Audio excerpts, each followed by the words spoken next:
बातें बना लेना बड़ा सरल है, पर अपनी ममता को, आसक्ति को समेट पाना बहुत बहुत कठिन है। कोई बिरला साधक ऐसा होता है जो अपने लक्ष्य की तरफ रखता है, भगवान सामने, सदगुरुदेव सामने, पर ये दुष्ट इंद्रियां और मन जगत को ही पाना चाहते हैं, जगत को ही भोगना चाहते हैं, जगत को ही देखना चाहते हैं। कैसी मलिनता! इसलिए भक्त्या युक्ता, बातें केवल कर लेना थोड़ी होता कि हमें भगवत प्राप्ति करनी। भगवत प्राप्ति करनी है तो इसके मूल में सारी बात आ गई कि अब मुझे और कुछ चाह नहीं रखनी, और कोई कामना की पूर्ति नहीं करनी, और किसी से अपनापन नहीं रखना, मुझे प्रभु चाहिए। ये सावधान हो जाइए, आप एकांत में भी भगवान के सामने हैं, आपको हमारे श्यामा श्याम देख रहे हैं।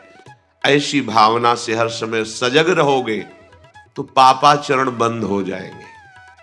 जिनकी इच्छा एकमात्र भगवत प्राप्ति की है, यदि छंतो, उनको क्या करना होगा? ब्रह्मचर्यम चरंती, ब्रह्मचर्य का पालन करना होगा। प्रत्येक इंद्रियों का निर्विषय हो जाना वास्तविक ब्रह्मचर्य है। केवल जनेंद्रिय से ही ब्रह्मचर्य को नहीं लेते। हमारी प्रत्येक इंद्रिय भोगों से रहित होकर भगवत अनुराग में, नेत्र प्रभु को देखना चाहते हैं, त्वगेंद्री प्रभु को स्पर्श करना चाहती है, घ्राणेंद्री प्रभु के श्री अंग की गंध पाना चाहती है, श्रवणेंद्री प्रभु के वचन सुनना चाहती है। एक एक इंद्रिय अपने प्रभु में लग गई, अंतर्मुख हो गई, बाहर विषयों का त्याग हो गया। इसे ब्रह्मचर्य कहते हैं। पर प्रारंभिक ब्रह्मचर्य में जनेंद्रिय का ब्रह्मचर्य अत्यंत आवश्यक है। यदि जनेंद्रिय जन्य व्यभिचार दोष से युक्त है तो कदापि उसे भगवत प्राप्ति नहीं हो सकती। शुभ गति व्यभिचारी शुभ गति चाहे, असंभव। और भगवत मार्ग में सबसे बड़ा दुश्मन यही व्यभिचार दोष है, काम। इसी से हमारा हृदय मलिन होता रहता है, अंधा बटे और बड़ा चबाए वाली दशा रहती है। हमें 50 वर्ष हो गए, अरे 50 जन्म हो जाए, तुम व्यभिचार करो, गंदी बातें करो, गंदे चिंतन करो, तो समय व्यतीत करें। अनंत जन्म व्यतीत हो गए, भगवत प्राप्ति हुई क्या? 50 वर्ष से भगवत प्राप्ति हो जाएगी क्या? 5 मिनट काफी है भगवत प्राप्ति में, एक बार नाम काफी है। वो स्थिति तो लाओ।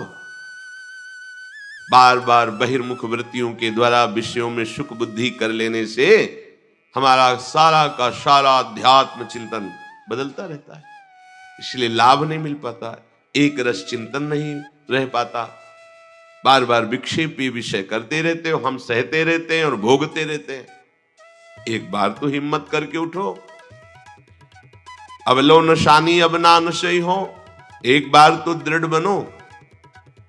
बस मन के अनुकूल चलने की बात को तुम्हें रोकना होगा, तभी तुम्हारे अंदर यदि छंतो, ऐसी इच्छा जागृत होगी। पक्का पक्का ऐसा ही है। जब हम किसी विषय के वेग को सहते हैं, विषय नहीं भोगते हैं, तो मन बहुत जलाता है। उस जलन में फिर एक ही बात होती है, बस भगवत प्राप्ति हो जाए, झंझट खत्म हो जाए। कब तक हम इसमें चलेंगे? एक बार भगवत, वो जलन हमको भगवत प्राप्ति की इच्छा प्रकट करती है। अपने लोग क्या करते हैं? जलन को मिटाने की कोशिश करने लगते हैं, तो भगवत प्राप्ति की इच्छा क्या, भोग प्राप्ति की तृष्णा जागृत हो जाती है। भोगे हुए भोगों को बार बार भोगने की इच्छा का नाम तृष्णा है। बाहर और भीतर से कोई सहयोगी नहीं, जल रहा है उपासक, तब रास्ता निकलता है भगवत प्राप्ति का, तब इच्छा प्रकट होती है। अब नहीं, बहुत जल लिया, अब तो केवल प्रियाजू के समीप जाना है, अब तो प्रभु के सानिध्य में रहना है, नहीं इन भोगों की जलन में जलना है। पर यहां तक पहुंचने के लिए जलना होगा, तभी लिखा सहित सहित बाढ़े भगति तास्तितिक्षस्व भारत, क्योंकि आगमा पाइनो अनित्यास, ये नाशवान काम क्रोधादि तुम्हें प्रेरित करेंगे, तुम इनके वेगों को सह जाओ। ये स्थायी नहीं है, आगमा पाइनो है, आने जाने वाले हैं। और ये सहन करने से नष्ट होते हैं, भोगने से बढ़ते हैं। यदि छंतो, अगर भगवत प्राप्ति की इच्छा है तो ब्रह्मचर्यम चरंती, ब्रह्मचर्य का पालन करना ही होगा, इसमें कोई गुंजाइश नहीं, क्योंकि आप चल ही नहीं सकते। ध्यान से सुन लो, ये मनोरंजन का मार्ग नहीं है, इसमें मन ही मारी तनहारिक वृंदावन में गाज, इसमें मन मारना होगा। प्रायः ये मन को दुलार करने वाले लोग कभी भाग्य से सत्संग में भी आ जाते हैं, कभी श्री विग्रह के दर्शन करने भी मंदिर पहुंच जाते हैं, कभी तीर्थ याटन भी करते हैं, पर इनका कोई लक्ष्य नहीं होता। आज सुन लिया सत्संग, बढ़िया है, लक्ष्य नहीं होता। यहां लक्ष्य वालों की बात हो रही। यदि छंतो, यदि तुम्हारी ऐसी इच्छा जागृत हो रही किसी जन्म में भगवत प्राप्ति करनी, तो ब्रह्मचर्यम चरंती, आप सच्ची मानिए, जिसके निकालने में तुमको सुख की अनुभूति हो रही, उसको रोकने में कितनी सुख की अनुभूति होगी। उन्मत्त हो जाओगे, बहुत जल्दी आपके सारे के सारे करण भगवदाकार होने लगेंगे यदि आप ब्रह्मचर्य का पालन करेंगे। शरीर स्वस्थ, हल्का, मन प्रसन्न, नींद आदि पर विजय, कितने गुण ही गुण। और ब्रह्मचर्यहीन आलस्य, प्रमाद, भोगों का चिंतन, मन का डिप्रेशन में पहुंचना, कमर में दर्द, टांगों में दर्द, सर में दर्द, घबराहट होना, बिना किसी कारण के मन भयभीत हो रहा है, भोजन अपच हो रहा है, बिना किसी प्रक्रिया के वीर्य नाश हो रहा है, बिना किसी प्रक्रिया के। काहे को मृत्यु स्वयं स्वीकार कर रहे हो, ये मृत्यु है। चाहे भगवान दत्तात्रेय जी बोल रहे हैं या भगवान कपिल देव जी बोल रहे हो, जब उपासक को संबोधन करते हैं भगवत प्राप्ति के लिए, तो कहते हैं कि इस भोग वृत्ति को साक्षात मृत्यु रूप देखो, ये मृत्यु है तुम्हारी।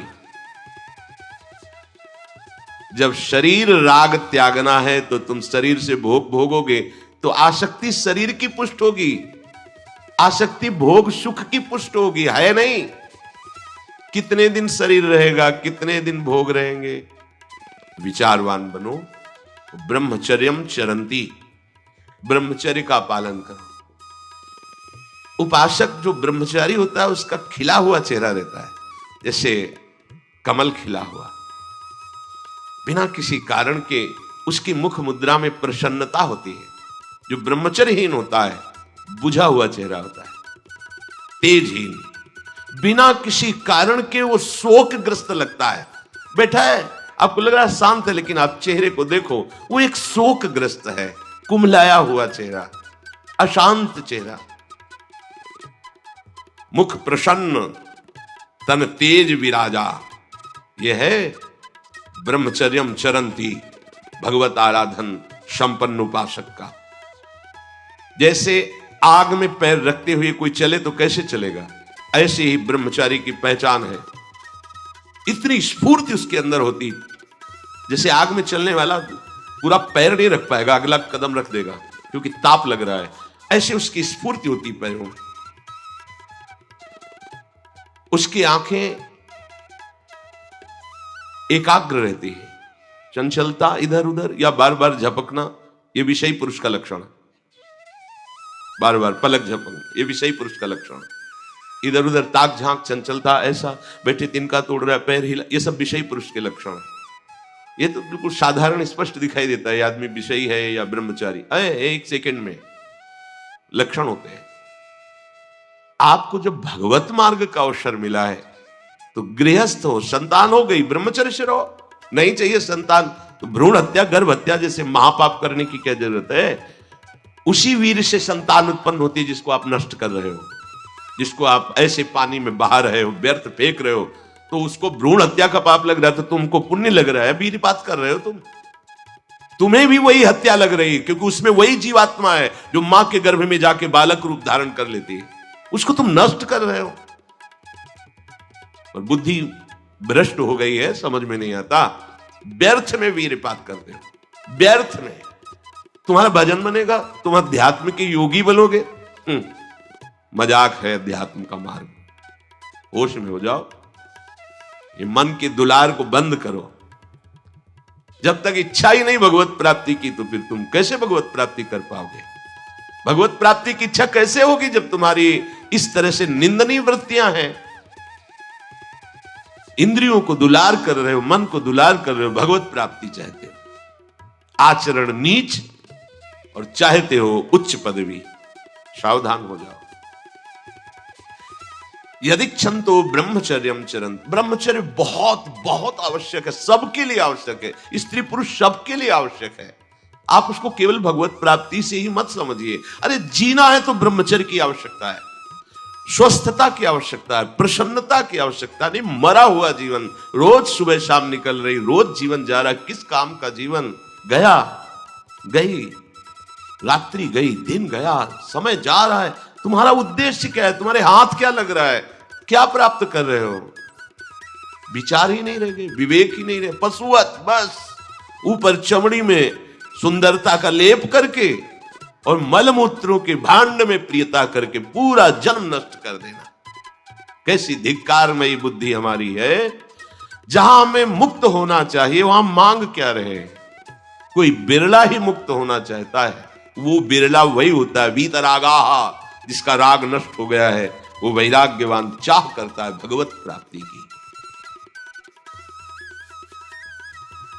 जो भगवत प्राप्ति की इच्छा रखता है और ब्रह्मचर्य का पालन करता है, उसकी इंद्रियां शांत हो जाती है।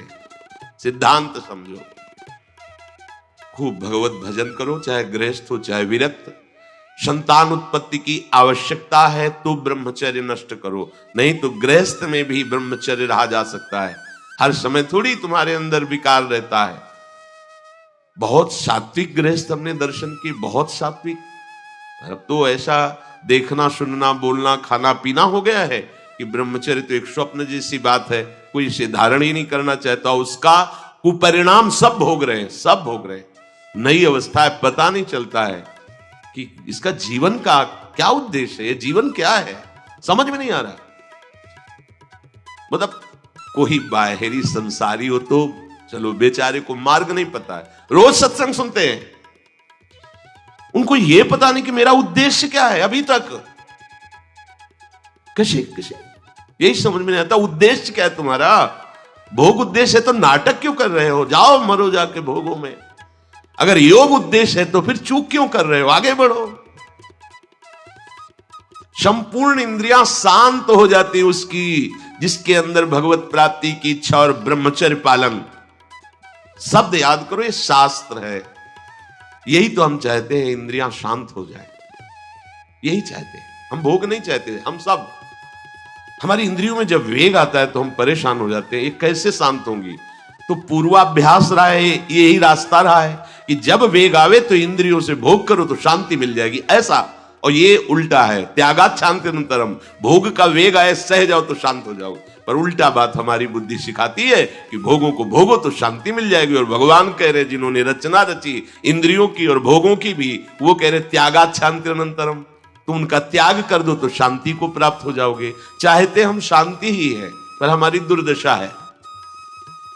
एक आदमी गंगा के किनारे शांत बैठा, गंगा की तरंगों में आनंद ले रहा था। उसका मित्र आया, ओ कैसे बैठे हो? शांत बैठे। अरे नहीं भाई, कुछ करना चाहिए। वो चुप, बोलो ना, कुछ करना चाहिए। करने से क्या होगा? कुछ करोगे तो पैसा मिलेगा। पैसे से क्या करेंगे? भोग सामग्री लेंगे। भोग सामग्री से क्या करेंगे? भोगेंगे। भोगने से क्या होगा? शांत हो जाएंगे। बोले तुम्हारी गलत बात है, भोगों से शांति तो प्राप्त नहीं होती। मैं अभी शांत बैठा हूं और तुम मुझे अशांति की प्रेरणा दे रहे हो कि कुछ करो, धन मिलेगा, उससे भोग मिलेगा और भोग के बाद शांति मिलेगी। ऐसा कभी हो ही नहीं सकता। भोगों के भोगने से अशांति और तृष्णा पैदा होती है। बस ऐसा ही मेरा मित्र मन है, ये सिखाता है, यही सिखाता है। हम शांत बैठना चाहते हैं, ये मुझे अशांति के मार्ग में लेकर शांति दिखा रहा है। संभालो संभालो। सबसे चूक हो सकती है, चूक को संभाल ले वही साधक है। अगर चूक ना हो तो साधक थोड़ी, हो तो सिद्ध है। साधक का शब्द ही है कि वो साधना कर रहा है, उससे चूक हो सकती है, पर वो चूक पुनरावृत्ति में नहीं आनी चाहिए। एक बार चूक हो गई, संभाल लिया। भगवान उस चूक को चूक ही नहीं मानते जो संभाल ली जाए। जो बार बार पुनरावृत्ति की जाती है वो अपराध है, वो दंड है, उसको भोगना पड़ेगा। कोई और दंड नहीं देगा, वही क्रिया, वही चेष्टा तुम्हारी तुम्हें जला देगी, तुम्हें अशांत कर देगी। एक क्षण की चेष्टा पूरे जीवन भर के लिए तुम्हें जलन पैदा कर सकती, पूरे जीवन। एक चेष्टा तुम्हें विमुख कर सकती है, पूरा जीवन बर्बाद कर सकती है। तत्ते पदम संग्रहेण प्रवक्षे, ये समस्त साधनों का आखिरी फल है। जब कोई भगवत प्राप्ति की इच्छा करके ब्रह्मचर्य, ये बहुत खास बात है, बैठा लीजिए आप सब, ब्रह्मचर्य की अत्यंत आवश्यकता है। बिना ब्रह्मचर्य के अध्यात्म की चढ़ाई पर नहीं चढ़ सकते हैं। आपको परेशानी इसलिए होती कि आप उसी का चिंतन करते हैं। चिंतन छोड़ दीजिए, अभ्यास के द्वारा ऐसा चिंतन कीजिए। ऊपर प्रभु ने वर्णन किया, अभ्यास योग युक्तेन चेतसा नान्यगामिना। अपने चित्त को प्रभु के नाम रूप में लगाइए। भोगों का चिंतन ही ना हो तो कोई परेशानी नहीं भोग त्यागने में।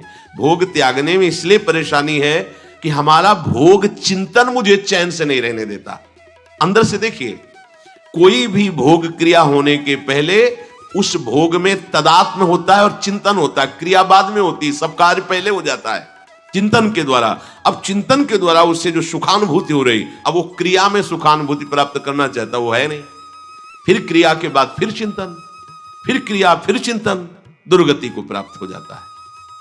चिंतन बदल गया, फिर क्रियाओं का कोई महत्व ही नहीं रह गया, भोगों का कोई अस्तित्व ही नहीं रह गया। जिसका अखंड चिंतन चलता है, कोई भी विषय उस पर अपना प्रभाव नहीं डाल सकता, सब इंद्रियां शांत हो जाती हैं। अब उससे प्राप्त हुआ जो आखिरी फल है साधना का, भगवान कह रहे ये आखिरी फल है। पदम संग्रहेण प्रवक्षये, वो उस परम पद में प्रवेश कर जाता है। परम पद में अच्छी तरह से उसका प्रवेश हो जाता है, अर्थात फिर कभी नहीं लौटता है। उसे परम पद कहते हैं। पापाचरण बंद होते ही हृदय प्रभु की तरफ भाग पड़ेगा।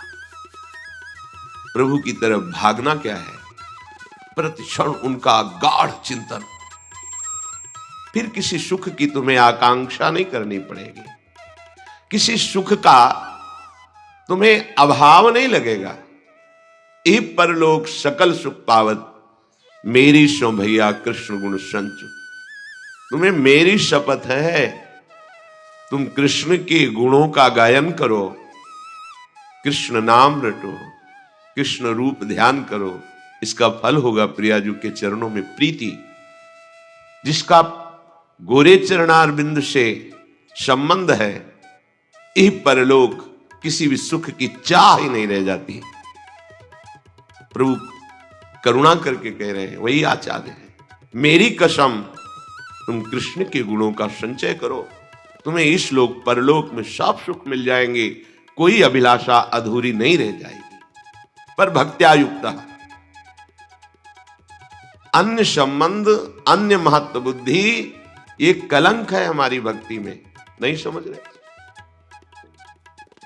चाहते हैं सुख, चेष्टाएं और चिंतन, दुखालयम अशाश्वतम। कैसे मिलेगा? चाहते हो अविनाशी पद और भोग दृष्टि रखते हो विनाशी की, प्रियता रखते हो विनाशी की, गाढ़ चिंतन करते हो विनाशी भोगों का, कैसे अविनाशी पद का अधिकार प्राप्त होगा? अरे तुम्हारा स्वरूप ही अविनाशी है। विस्मृत होकर भोगों में लगने से ही ये तुम्हारी दुर्दशा हुई है। भक्त्या युक्ता, अपने हृदय को भक्ति से युक्त करो। आराध्य देव की शिवा और कहीं चिंतन न जाए। अभ्यास योग युक्तेनो चेतसा नान्यगामिना। स्पष्ट कह रहे हैं प्रभु, परमं पुरुषम दिव्यम याति पार्थान चिंते। निश्चित परम पुरुष दिव्य, उस परमात्मा की तुम्हें अनुभूति होगी, उसका साक्षात्कार हो जाएगा। यदक्षरम वेद विदो वदन्ति, विशन्ति यद्यतयो वीतरागाः, यदिच्छन्तो ब्रह्मचर्यं चरन्ति तत्ते पदम संग्रहेण प्रवक्षे। प्रभु कह रहे हैं, वेद और वेद वेत्ता ब्रह्म ऋषि जिसको अक्षर कहते हैं, वीतराग यति जिसको प्राप्त करते हैं, वीतराग जिनका राग खत्म हो चुका है, अर्थात सुदृढ़ वैराग्यवान, जिसकी प्राप्ति की इच्छा करते हुए जो ब्रह्मचर्य का पालन करते हैं, वो परम पद में तेरे लिए संक्षेप में वर्णन करता हूं। श्री भगवान कह रहे हैं, वेद विदः यदक्षरम वेद विदो वदंती।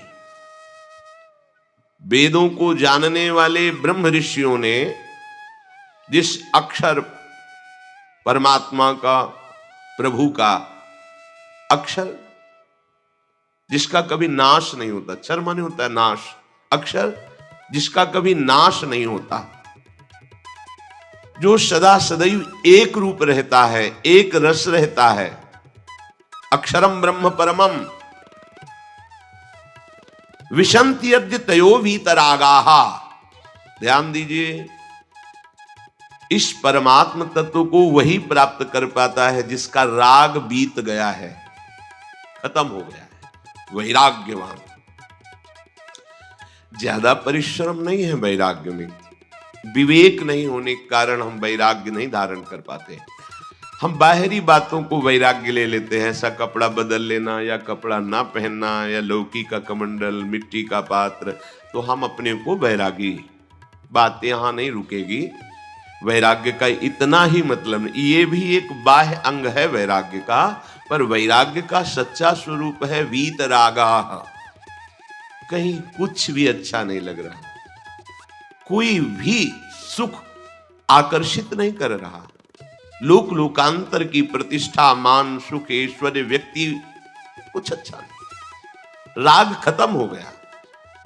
ऐसा उस अक्षर ब्रह्म को, अविनाशी तत्व को जान पाता है। जगते भयो फिरे बैरागी, जैसी हरिवंश प्रपंच बंच सब ये काल ब्याल को खायो। हालत यह है कि जैसे सांप ने मेढक को पकड़ रखा और मेढक सामने पतिंगा को, कीड़े को पकड़ना चाहता है, उसे यह पता नहीं कि मैं खुद किसी का कवल बन चुका हूं, वो एक झटके में मुझे अपने पेट में ले जाएगा।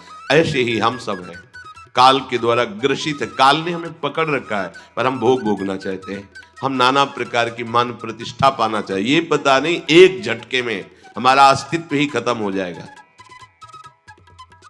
जिनके अंतःकरण में किसी भी व्यक्ति, वस्तु, स्थान, पद, प्रतिष्ठा का राग ही नहीं रह गया है, उसे कहते हैं वैराग्यवान। वीतरागाः, राग ही नहीं है। जिनका अंतःकरण निष्पाप निर्मल हो चुका है, जिनके हृदय में केवल भगवत प्राप्ति की उत्कट लालसा जागृत हो गई है, ऐसा साधन संपन्न उपासक परमात्म तत्व में प्रवेश पाता है। सर्वद्वाराणि संयम्य मनोहृदि निरुध्य च मूर्धन्याधायात्मनः प्राण मास्थितो योग धारणम ओमित्येकाक्षरं ब्रह्म व्याहरन् मामनुस्मरन् यह प्रयाति त्यजन् देहं सयाति परमां गतिम। श्री भगवान कह रहे, जब वो ब्रह्मचर्य से भगवत प्राप्ति की इच्छा करके चित्त से निरंतर मेरा चिंतन करता है तो इंद्रियां शांत हो जाती हैं। इंद्रियों के संपूर्ण द्वारों को रोक दिया, आंखें खुली हैं या बंद, केवल नाम दिखाई दे रहा है या मंत्र दिखाई दे रहा है या मंत्र अधिष्ठात्र देवता श्यामा श्याम दिखाई दे रहे हैं। ये आंख बंद करके ध्यान लगाना कमजोरी है, क्योंकि अभी उसे बाहर कुछ और दिख और अंदर कुछ और, इसलिए जब बाहर भीतर एक बात हो जाती है तो आंख खुली रहे तो भी नहीं दिखाई दे रहा और कुछ, वो आंख बंद रहे तो कोई संशय नहीं। खुली और बंद केवल पलकों का भेद है।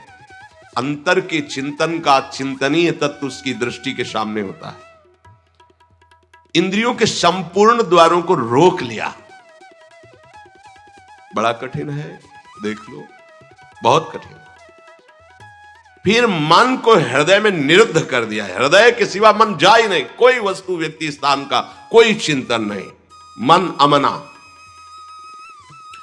प्राणों को सूक्ष्म करके मस्तक पर चढ़ा लिया, इसे योग धारणा कहते हैं। और फिर इस समय ये भगवान का नाम है ओम, ये ब्रह्म स्वरूप है। इसी से वेदों का प्रादुर्भाव हुआ। वेदों का जनक है प्रणव ओम आ उमा, इन्हीं से वेदों का प्रादुर्भाव हुआ। बड़ी महिमा है ओम की, उद्गीत। एक अक्षर ब्रह्म का मानसिक चिंतन करते हुए माम अनुस्मर, मेरा स्मरण करते हुए वो जब शरीर छोड़ता है तो सीधे परम गति को प्राप्त होता है। आप घबरा जाएंगे, नहीं घबरा जाएंगे ना ये बात सुन के। समस्त इंद्रियों को रोककर, मन को हृदय में निरुद्ध करके, प्राणों को इतना सूक्ष्म कर लिया है कि ब्रह्मरंध्र में स्थापित कर दिया, और ओम उच्चारण करते ब्रह्मरंध्र फटा, परम गति को प्राप्त हुआ। ये है शुद्ध परम योगी की गति। इसलिए महाप्रभु हरिवंश चंद्र जो बिल्कुल सरल बात कह रहे हैं और उसके साथ साक्षी भी दे रहे हैं कि ये मैं ही नहीं कह रहा हूं, ये बड़े बड़े महापुरुष कह रहे हैं। आरती मदन गोपाल की कीजिए, देव ऋषि व्यास सुखदास सब कहत निज, क्यों न बिनु कष्ट, क्यों न बिन कष्ट रस सिंधु को पीजिए। आरती मदन गोपाल की कीजिए, आरती मदन गोपाल की कीजिए। हरिवंश महाप्रभु फिर बड़ा एक कष्ट का मार्ग है। चूक हो गई तो परम गति नहीं मिलेगी, लेकिन हम तुम्हें हंसते खेलते परम गति का मार्ग बता रहे। इत सजनी जो परम कृपाल है। मदन गोपाल को अपने घर का ठाकुर मान लो। पद्मासन लगा के, प्राणों को सूक्ष्म करके, इंद्रियों को निर्विषय करके, मनोनिग्रह करके, प्रणों का चिंतन करते हुए, योग बल से प्राणों को मस्तक पर धारण करके, ब्रह्मरंध्र का भेदन करके परम गति को, वो परम गति बहुत हल्की होगी जो यहां मिलेगा। इस परम गति को प्राप्त महापुरुष भी महारानी जी के निकुंज में झांक भी नहीं सकते, नहीं झांक सकते। बहुत दुर्लभ रस है ये। क्या करो? बिल्कुल, क्यों न बिन कष्ट रस सिंधु को पीजिए।